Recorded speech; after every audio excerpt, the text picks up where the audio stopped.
So now we're going to move on to the cards. The idea for the card for me is hopefully on the right side of the screen at the top is to actually have what the card stats are now, and then somewhere else on the screen will actually be the patch notes of what they're changing the cards, so you can look at what the card is now and what the card will be after this patch, and then I can talk about it, so that makes it as easy understandable as possible if I can edit it right. Sometimes it's really hard to get all the card information, but that's what I plan to do. The first card we have is Awaken the Emeric. This card has been used a lot, especially with Wukong for a lot of cheese, but pretty much what they've done is increase the cost of the card and make the minions which have been transformed pay attention to the map. So they won't just go straight to the core if there is an objective between them and the core they should be attacking, and the minions themselves which will be converted to your team won't be as strong, and that's pretty much the changes they've made there. And an interesting one is they've increased the volume of card activation and the range which it can be heard, so that means hopefully it's a lot easier to hear when an enemy has activated this card, so you can actually react to it. So overall, nice little changes there to make it not as strong as it is right now, and I hope helps with the silly cheeses you can get with this card, so I'm definitely a fan of that. Guard Piercer has reduced the basic armor penetration from 22 to 16. I don't really know why that was a thing, and the same with Invader Mage has reduced ability armor penetration from 12 to 10. Maybe these two cards were just overperforming a little bit too much. Then we have Nameless Curse, which has increased the damage per second from 50 to 60, but has reduced the duration from 18 seconds to 16.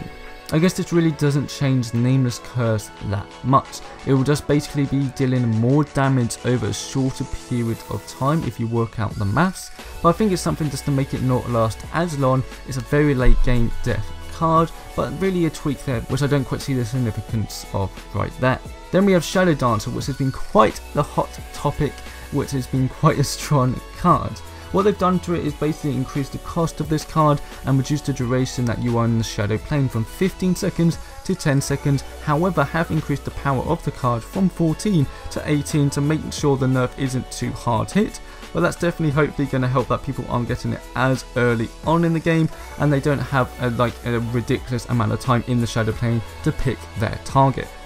Then we have Swamp Stalker, which reduces isolated basic damage bonus from 35 to 30.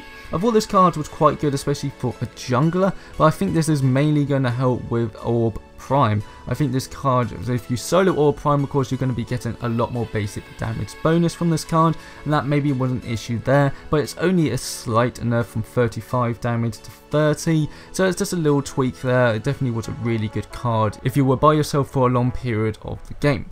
Then we have Vampiric Blade, where they've simply just adjusted the cost of this card, but actually in an interesting way. They've made it from 9 agility to 7 agility, which is a reduce, but however made it from 4 vitality to 6 vitality. So they're minus 2 agility, but added 2 vitality on instead. I don't really understand the maths behind that, but maybe there were certain card combinations with this card that made it really, really good. So maybe making it more focused on vitality than agility makes it harder to acquire with certain other cards, which could have been an issue. With Vampiric Blade, it's a really, really good card right now. Even though it just gives you lifesteal, it basically, if you activate this card, you are immune to damage as long as you're hitting your basic attacks for 3 seconds, so it's a really, really good card. Now we're going to go on to the Knowledge Affinity, and the first card is Cryo Agent, which has reduced internal cooldown from 10 seconds to 4 seconds. This is a nice little buff there. That means you can be using your abilities a lot more and get that extra damage with your basic attacks more frequent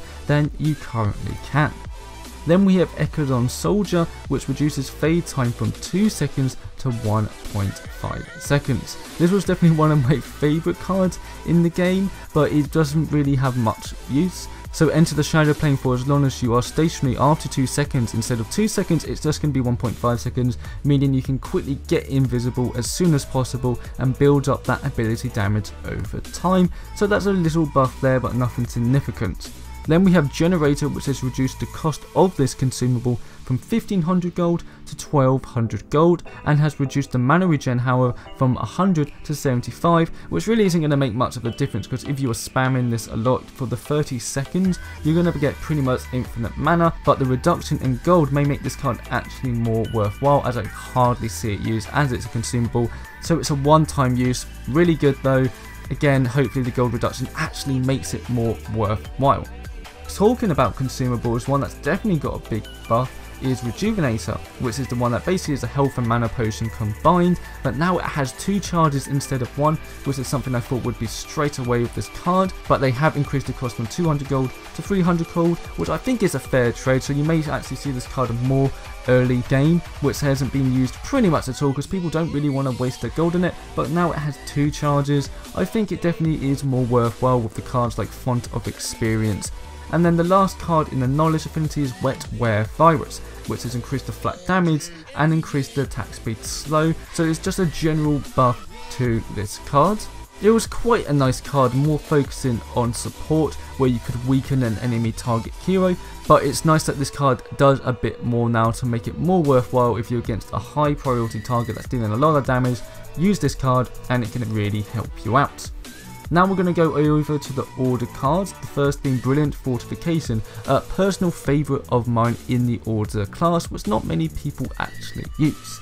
But with Brilliant Fortification, they have increased the duration from 6 seconds to 7 seconds and also reduced the cost from 1000 gold and 4 intellect to 1000 gold and 3 intellect. I'm a massive fan of this change. It's the card that basically makes all your towers immune from now 7 seconds and makes it more accessible to use. So definitely a fan of this change. Really good card to help with counter split pushing.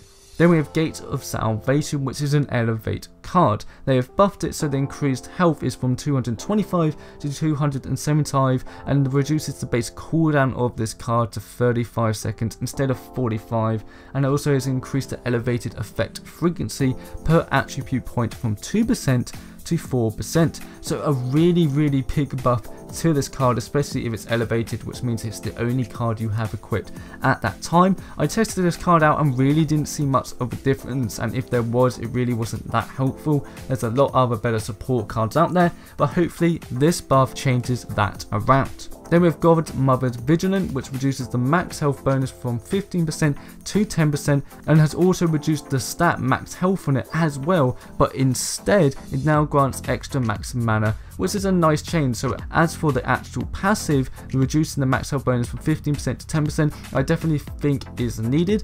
So this means if you really want to build tanky, then you're going to only have Godmother Vigilant equipped to really get the benefit of all that extra health.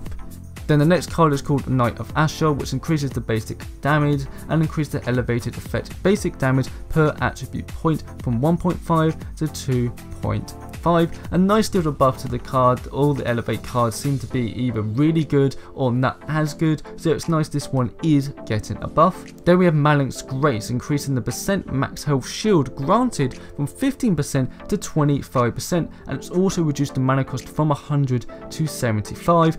Really big fan that all the support cards are going to be getting buffed in some way. Support cards right now do not do enough, especially late game with the time to kill being ridiculously short, so this is definitely a big bonus there.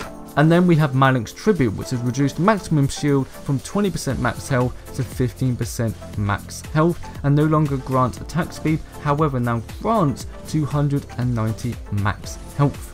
I'm quite a fan of the change there to make it a full-on more tanky card, and attack speed didn't make much sense of it, but overall a nice tweak there which I definitely think was needed for this card.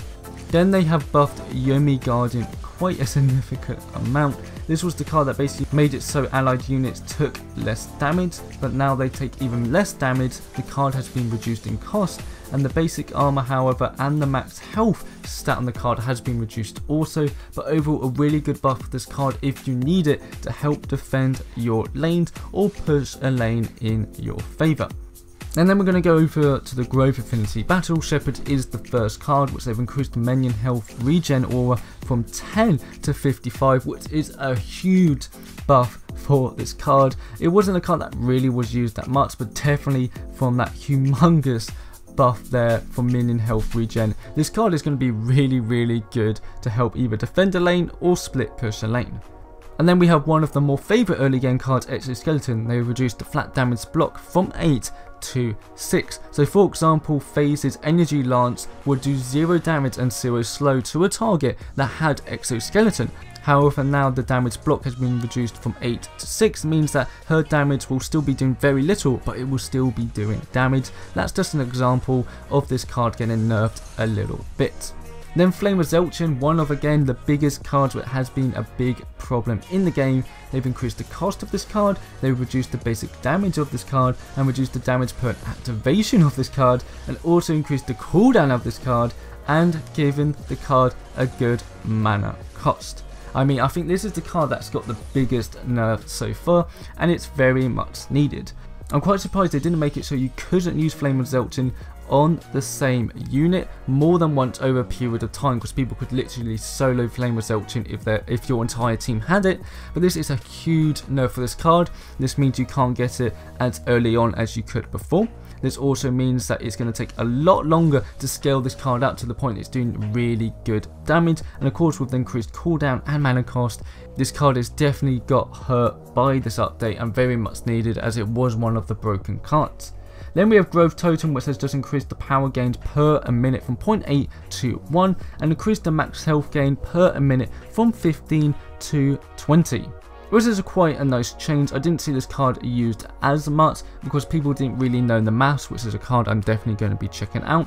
But I definitely like the change they did there, as it's a card again you really want early games, so hopefully over time the power and max health buff per a minute really makes you strong late game. The next card is Pack Leader, again a card which hasn't really been used that much. Basically what it did before was that you activate this card on an enemy hero and all your allied minions will start attacking that hero within certain range. However, with the buff, the affected minions now have an increased movement speed when chasing that marked target, but they have however reduced the duration of this card from 30 seconds to 15 seconds, but increased the cast range from 800 units to 1200 units. So if you're a fan of the minions, this is definitely going to help you out. I cannot wait to see someone activate this card on a low enemy hero and see all the minions chase after them and get the kill secured. That's going to be one hell of a laugh to see.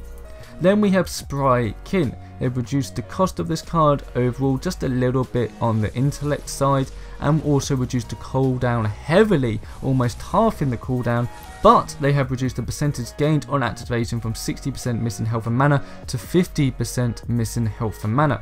Again, a support card that has got heavily buffed, making it cheaper to get, the cooldown nowhere near as high as it was, and the reduced percentage gained on activation, even though it's got a slight nerf, is definitely going to be a really good card now for support. So all the support love is happening in these cards, and that's all the main ones for the growth affinity. Let's move on to the chaos. So Deathcrawler, they reduced attack speed reduction from 65 to 50, so if you have this card activated, you're going to be attacking a bit quicker than you would before.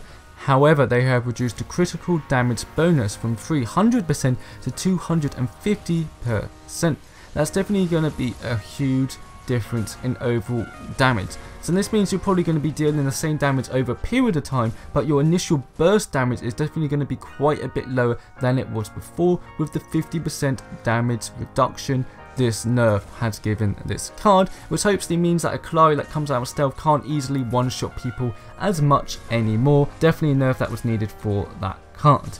Now the next card is Nuke Blood Mutant, a card where each time you use an ability for a certain period of time you would get increased move speed and attack speed. However, what they've done now is per a stack of using an ability, the increased move speed and attack speed has just generally been buffed a little bit. Nothing too much, but should help this card be getting more uses than it has now, because I hardly see this card used.